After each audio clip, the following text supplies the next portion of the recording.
All of my life, I was known as a thief. So much so, Luke wrote down thief on the cross in his gospel, and it stuck. I feel like that about sums up who I was. But the truth is, I did a lot of things with my life that I'm not proud of. I said things I can't take back. I did things I can't undo, and I burned a lot of bridges that I can't rebuild. I don't feel like I need to get into all the details now, but what I can say is that if anyone deserved to die a death on that cross that day, to have nails driven through their hands and their feet, it was that other thief that was mocking Jesus. No. It was me. I deserved that death. And it was the most excruciatingly painful experience of my life, but at least I knew it was mine. You see, I spent my entire life chasing after things that never belonged to me, but this death, it was mine. All the evil I did, it earned me this death, and I owned it. I accepted the fact that I'm a thief, and this death belongs to me.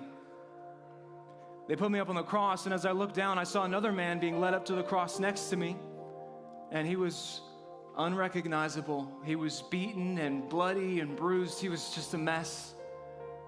But based on what the crowd was yelling, I could tell this was a man named Yeshua, a man I'd heard of before, actually. They put him up on the cross next to me, and above his head they had written, King of the Jews. But this man did not appear to be a king. He didn't seem mighty or powerful. There was no majesty or beauty that attracted me to him. This could not be a king. This was a man despised and rejected by mankind. And wow, did they hate him with a hatred that they couldn't even bear to look at him.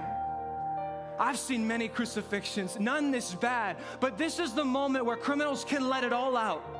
They're the most bitter, they're the most angry. They can tell the world what they really think, and I expected nothing less in this moment. But this man named Yeshua, he says something here that forever pierced my soul, changed the trajectory of my eternity. In the midst of the most gruesome death I have ever seen, this man, he looks up to heaven, he says, Father, forgive them, for they don't know what they're doing. I want to be clear, I was not the one who put the crown of thorns on his head.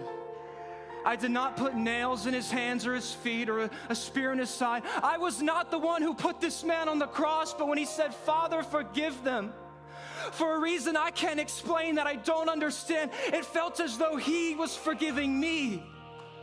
It felt like my life was laid out on a canvas before me. He could see it all. Everywhere I've ever been, everything I've ever said, everything I have ever done, all in front of him, all at once. And in a moment, he chose to forget it. He knew everything about me, but in just a moment decided to never remember it again. He picked up my canvas and he wiped off all the pain and the sin and the guilt, and he took it all upon himself. See, I used my life to take things that I didn't deserve, but this man they called Yeshua, he gave his life also that I could have life that I don't deserve, because he took a death that he didn't deserve. And all he asked me to do was believe. All he asked me to do was trust him. And I did. Why? Because something inside me just knew that what they had written above his head, it had to be an understatement. He didn't appear to be a king, but this man was a king of kings. He looked at me and he said, I will see you later in paradise. And I did. Here I stand. I'm in paradise and I've seen him. Not only that, but they've written my name in the Lamb's Book of Life. My name in the Lamb's Book of Life. But not the name thief. Not the name criminal, not thief on the cross. No, this name died when I believed in the man they called Yeshua. When I look in the Book of Life, I see a name that Yeshua has given me. I could give you my earthly name. I could tell you what they called me when I walked the earth. But Yeshua, he says that I'm chosen. He calls me a royal priesthood. He calls me the salt of the earth. He says that my name is child of God. And I believe that sums up who I am now.